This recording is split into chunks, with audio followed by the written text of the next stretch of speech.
बात करें यहाँ पर वृषभ राशि वालों की, वृषभ राशि वालों 7 नंबर की राशि के अंदर सूर्य देव जो है वो प्रवेश कर रहे हैं 17 अक्टूबर से। सूर्य देव यहाँ पर तुला राशि के अंदर जब भी आते हैं तो यहाँ पर नीच का असर दिखाते हैं, मतलब उतना ज़्यादा इफेक्टिव यहाँ पर हाल रहता नहीं है इनका। तो इस समय के अंदर आपके लिए बहुत ही चीज़ें बदलने वाली हैं, बहुत सारी चीज़ों के अंदर आपको पूर्ण रूप से ध्यान देकर चलना होगा, कुछ सावधानियाँ हैं जो कि रखनी होंगी।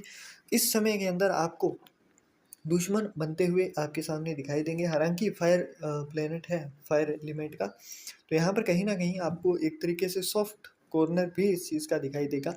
आपको उतनी ज़्यादा प्रॉब्लम्स देखने को नहीं मिलेंगी, फिर भी यहाँ पर एक चीज़ जो होगी वो ये होगी कि आपके सामने आपके जो भी दुश्मन हैं छिपे हुए, या फिर वे दुश्मन जिनको आप जानते हैं, छिपे हुए मतलब मित्रवत रहते हैं परंतु आपका अनहोनी चाहते हैं, आपके बारे में बुरा उनके मनों के अंदर मंतव्य जो होता है वो रहता है।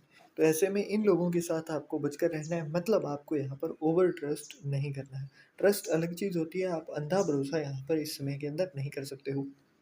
यहाँ पर क्योंकि 4th हाउस का लॉर्ड आपके 6th हाउस के अंदर है और वो भी कंडीशन उसकी अच्छी नहीं है। एक तो घर जो है वो भी छठे, 8वें, 12वें घर के अंदर जब भी सूर्य देव आते हैं तो वो बहुत अच्छा रिज़ल्ट नहीं दे पाते हैं। तो पहला तो घर की तरफ से देखें तो वो अच्छा नहीं है, दूसरा राशि भी ऐसी है।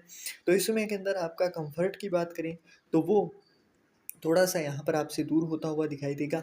अगर आपके मकान, वाहन, भूमि इनकी बात करें तो उनके अंदर बहुत अच्छा योग नहीं है। अगर इस समय के अंदर अगर आपको खरीदना हो भूमि, वाहन, मकान, है ना? तो इत्यादि इन चीज़ों को अगर आपको खरीदना है तो यहाँ पर जहाँ तक हो सके आपको बचाव करके रहना है।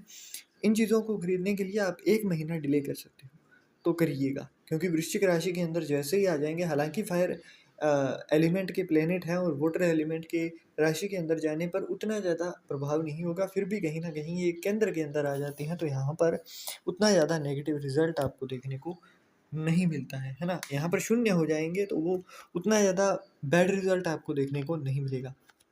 इसके साथ-साथ अगर हम देखें तो यहाँ पर क्योंकि ये जो है आपके माता के सुख को दिखाता है, आपके मामाश्री के सुख को दिखाता है, तो इन रिश्तों के अंदर यहाँ पर मतभेद होना यहाँ पर देखने को मिलेगा आपको। तो जहाँ तक हो सके चीज़ों को ठंडे दिमाग से सुलझाने की कोशिश करिएगा।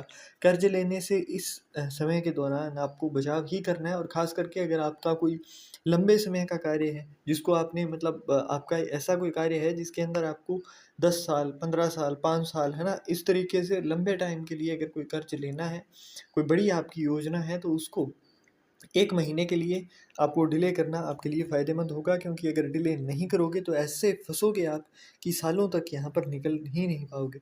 इस समय के अंदर आपको शनि से जुड़े हुए लोग, जैसे कि लेबर वर्क करने वाले, जैसे कि आप किसी विधवा महिला को देख सकते हो, गरीबों को देख सकते हो, तो ऐसे लोगों से आपको पूर्ण रूप से मृदुभाषी होकर बात करनी है। किन्नरों की बात, ट्रांसजेंडर्स जिन्हें हम कहते हैं, है ना? तो उनसे आपको यहाँ पर पूर्ण रूप से मृदुभाषी होकर ही रहना पड़ेगा, क्योंकि अगर नहीं रहोगे तो यहाँ पर ऐसा कोई सिचुएशन बनता हुआ दिखाई देगा जिसके अंदर आप उलझ जाओगे और उसकी वजह से आपके केस हो जाना, है ना? तो ऐसी चीज़ें होने की संभावनाएँ रहेंगी। तो इसलिए यहाँ पर जहाँ तक हो सके आपको अपना बचाव करते हुए चलना है। अगर आप जहाँ तक पॉसिबल हो तो वहाँ तक तो इन लोगों के साथ ना ही तो बहुत अच्छा, ना ही बहुत बुरा, है ना? मतलब संबंध ही मत बनाइए कुछ ऐसा, है ना? जहाँ तक हो सके अवॉइड करिए। अगर नहीं कर पाते हैं, मतलब डेली अगर इनके साथ ही रहना है, इनके साथ ही बातचीत होती है, क्योंकि कई लोग यहाँ पर ठेकेदार होंगे, कई लोगों का काम ही इन लोगों को मैनेज करना होता है, तो वो नहीं रह पाएँगे। तो ऐसे में आपको करना क्या होगा, सबसे जो अच्छी चीज़ होती है, सबसे जो बड़ी चीज़ यहाँ पर होती है, वो ये होती है कि बिल्कुल शांत रहिए, जो भी कुछ हो रहा है, एक बार के लिए ऑब्ज़र्व कीजिए, है ना? यहाँ पर आपको एक फ़ायदा भी देखने को मिलेगा, क्योंकि छठा भाव है, तो अगर कोई बीमार है घर के अंदर, या फिर कोई बीमार है, उसकी सेवा कर पाएँ, तो वो बहुत अच्छा रहेगा आपके लिए। यहाँ पर सुख समृद्धि के द्वार भी खुलेंगे, है ना? यहाँ पर आकर क्या होता है कि रोज़गार की अगर बात करें तो इस महीने के लिए आपके लिए बहुत ज़्यादा कोई अच्छा रोज़गार का अवसर बनता हुआ नहीं दिखाई देता। वर्क प्लेस की बात करेंगे आप, तो वर्क प्लेस के अंदर भी आपको बहुत ज़्यादा कुछ पॉलिटिक्स के अंदर अगर हो रही है तो नहीं उलझना है।